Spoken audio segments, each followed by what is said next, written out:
পাক সেনার গোলায় বিধ্বস্ত এলাকায় বাড়ি বাড়ি যাচ্ছেন ভারতীয় সেনা জওয়ানরা। নিয়ন্ত্রণ রেখার কাছে পুঞ্চে এদিন ক্ষতিগ্রস্তদের বাড়ি যান সেনা আধিকারিকরা, বাড়িয়ে দেন সাহায্যের হাত।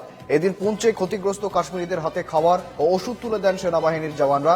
প্রসঙ্গত, গত 9 মে পাক সেনার ভারী গোলা বর্ষণে ক্ষতিগ্রস্ত হন নিয়ন্ত্রণ রেখার কাছাকাছি বসবাসকারী সমস্ত গ্রামের সাধারণ মানুষ।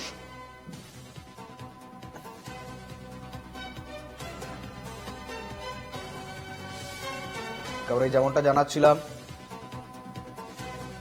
অপারেশন সিঁদুরের পর থেকে সীমান্তবর্তী অঞ্চলগুলিতে পাকিস্তানের হেভি শেলিং এবং সেই শেলিং এর ফলে রীতিমতো ক্ষতিগ্রস্ত হয়েছে পুঞ্চের সীমান্তবর্তী অঞ্চলের সীমান্তবর্তী গ্রামের বাসিন্দারা। তাদের বাড়িঘর বিপুল পরিমাণ ক্ষতিগ্রস্ত হয়েছে এবং সেই ক্ষতিগ্রস্ত এলাকা পরিদর্শনে এবার ভারতীয় সেনা জওয়ানরা এবং আধিকারিকরা বাড়ি বাড়ি পৌঁছচ্ছেন।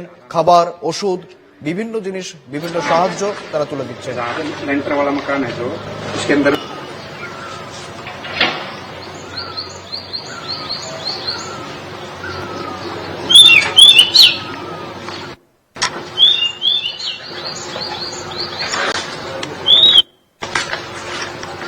দেখতে পাচ্ছেন সেই ছবি 9